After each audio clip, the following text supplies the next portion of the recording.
Welcome, Manga Bharat. You asked for a philosopher's take on biology, and wow, did you give us some dense material to chew on? Yeah. We're diving into François Jacobs' The Logic of Life, a real heady exploration of how our understanding of heredity and the very essence of being alive has changed over centuries. Not just a science book. Yeah, Jacob was a Nobel Prize-winning biologist, but uh, he takes us on this philosophical journey through intellectual history, showing how our very conception of life itself has transformed over time. all right, so let's unpack this. Okay. Jacob starts way back, even before microscopes or the idea of DNA.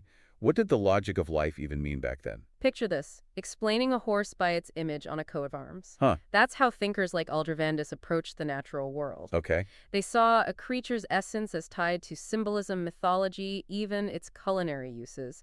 It's a worldview where understanding life meant weaving together a tapestry of knowledge that went way beyond just the physical.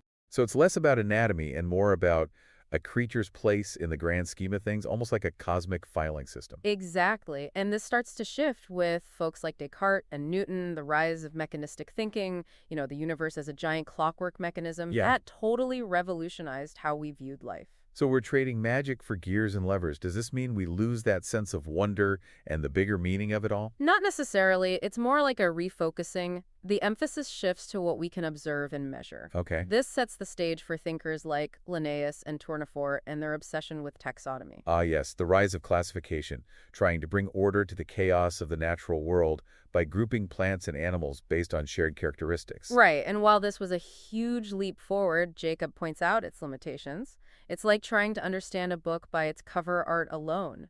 You can create categories, but it doesn't tell you the story inside, does it? It makes you wonder if they ever got frustrated. Like, come on, there's got to be more to life than just what we see on the surface. Oh, absolutely. And that frustration, that yearning to understand the deeper processes of life, especially the mystery of generation, Yeah. how life creates more life, that's where things get really interesting. Yeah, preformation, spontaneous generation, those were some wild theories they were grappling with back then. Think about the philosophical implications. If everything comes from something that already resembles it, Right. how do we account for the emergence of new forms? Where does novelty come from? This is where the purely mechanistic view starts to break down, and we see the seeds of a new kind of logic taking root. So what was the next big shift in thinking? How did they move beyond just classifying and start to understand the processes driving life? The concept of organization emerges as a key theme in the 19th century thinkers like Bichat and Cuvier. Okay. They move beyond just looking at individual parts. They start to see the interconnectedness, how those parts work together to create a functioning whole. So instead of just focusing on the instruments, we're starting to hear the symphony. That's a great analogy. And this focus on organization sets the stage for a truly revolutionary idea that life isn't static. Okay. It evolves over time. Hmm. This is where figures like Lamarck and Darwin enter the picture, and time itself becomes a crucial element in understanding the logic of life. Here's where things get really interesting. We're no longer just cataloging the world. Right. We're trying to understand how it got to be this way. It's like we've discovered the plot twists in the story of life. Exactly. Lamarck proposed that organisms adapt to their environment, passing on acquired traits.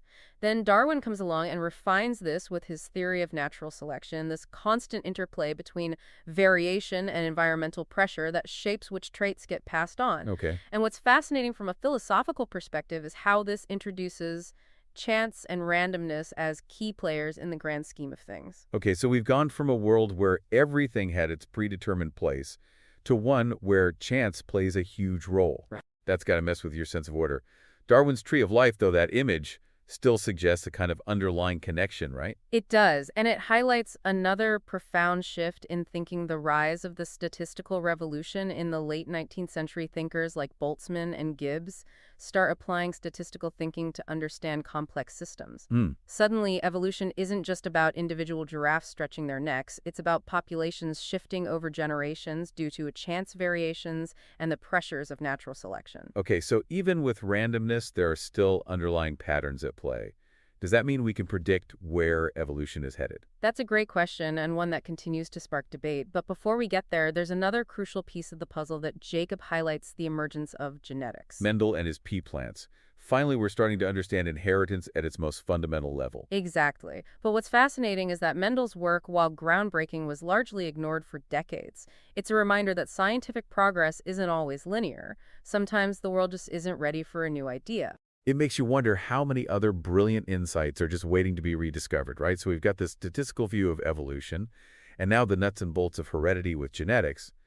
Where does that lead us in our quest to understand the logic of life? That takes us right into the 20th century, the age of the molecule, the discovery of DNA, and the genetic code that's like cracking the code book of life itself. Hold on, before we jump into DNA and molecules, Okay, let's take a breath and remind ourselves what Jacob's trying to do here. right. We're not just looking at a timeline of scientific discoveries. Yeah, We're trying to understand how our philosophical understanding of life has changed. right. So how does this discovery of DNA fit into that bigger picture? It's a game changer because it finally reveals the physical mechanism underlying inheritance, the very foundation of the logic of life that Jacob is exploring. Think of it this way.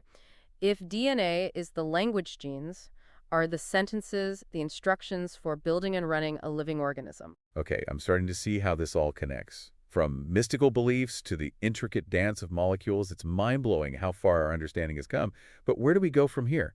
Does this molecular view of life answer all the big questions? That's where Jacob pushes us even further. He doesn't stop at the molecular level. He introduces this fascinating concept of integrons, systems of integrated systems. All right, I'm going to need you to unpack that one for me. Integrons, huh?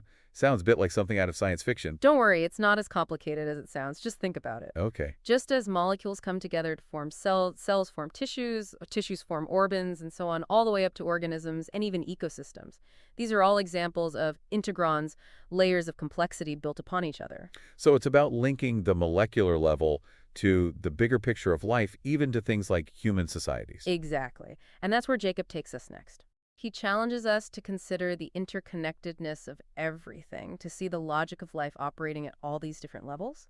It's about recognizing that the same principles that govern the behavior of molecules can also shed light on the dynamics of societies and even the evolution of ideas. This is getting pretty philosophical. So what does this all mean? Where does Jacob leave us in our quest to understand life? Well, he doesn't necessarily give us all the answers. In fact, he leaves us with a very provocative question. Oh, do tell. He asks, how far can biological explanations go in helping us understand human culture and society? Whoa, that's deep. It is, and it's a question that we'll be exploring in more detail in the next part of our deep dive. All right, folks, buckle up. We're about to get even more philosophical. Picking up where we left off, Jacob argues that human culture and societies are themselves integrons, a Right. level of organization built upon the biological, Right. but operating with its own unique logic. Okay, so we're zooming out even further now, from molecules to cells to entire societies. But how do we apply this logic of life to something as complex as human culture? Are we saying there's some kind of DNA for civilization? Not DNA exactly. Okay. But Jacob suggests that just as cells communicate and coordinate through chemical signals, human societies rely on codes language. Right. Laws, customs, even fashion. These codes act as the glue that holds these complex social structures together. So these codes are like the instruction manual for how we interact and organize ourselves. Just as DNA provides the instructions for a cell. Precisely. And just as genetic mutations can lead to variations in organisms, Right. changes in these cultural codes can lead to the evolution of societies. Think about how technology, for example, has dramatically transformed how we communicate and interact. Right. From the printing press to the internet, these technological leaps have reshaped our world in profound ways. But are we saying that cultural evolution follows the same rules as biological evolution? Is it all just a matter of survival of the fittest ideas? That's where things get more nuanced. Jacob highlights the importance of chance and historical contingency. The success or failure of a cultural idea can depend on a whole web of factors: political climate, Yeah. economic conditions, even individual personalities. So it's not just about having the best idea. It's about having the right idea at the right time and in the right context. Exactly. And this is where the logic of life, as applied to human society, encounters its limits. Biological systems operate under the relatively straightforward principles of chemistry and physics. Yeah. But human societies are driven by factors that go beyond the purely material. Things like beliefs, values, ideologies, those aren't easily quantifiable, are they? Not at all. And that's precisely why Jacob cautions against reducing the study of human societies to purely biological explanations. While our biological nature certainly influences who we are, it doesn't dictate the full complexity of our social and cultural creations. So we can't just apply the same rules of natural selection to the evolution of ideas. A catchy song doesn't necessarily have higher survival value than a complex philosophical treatise. Precisely. A song or a political idea might spread rapidly, not because it's inherently better, but because it resonates with people's emotions, beliefs, and aspirations. Right. These are factors that go beyond simple biological imperatives. So where does that leave us? Are we saying that biology is irrelevant when it comes to understanding human culture? Not at all.